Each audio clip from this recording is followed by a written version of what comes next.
இப்ப பாத்தீங்கன்னா நண்பர்களே, கொஞ்சம் கொஞ்சமா நம்ம மெட்டல் ஏத்தி வெளில கொண்டு வந்து அந்த உடைஞ்ச போல்ட்டை மேல இன்னொரு போல்ட்டை வச்சு பத்த வச்சு திருப்பறதுக்கு ட்ரை பண்ண போறோம். இப்ப பாருங்க, உங்களுக்கு வெல்டிங்க பக்கத்துல காட்டுறேன். என்கிட்ட கேமரா கொடு. இப்போ உங்களுக்கு தெரியுது, நம்ம வந்து ஒரு போல்ட்டை வச்சு பத்த வச்சிருக்கோம்.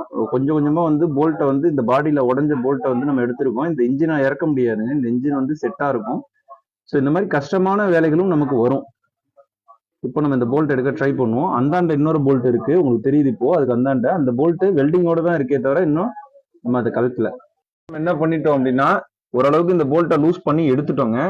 உங்களுக்கு தெரியுதுங்க, இந்த போல்ட்டை பாருங்க எந்த அளவுக்கு வந்து ஸ்ட்ரைட்டா வெல்டிங் பண்ணி அதை எடுத்திருக்கோம் பாருங்க.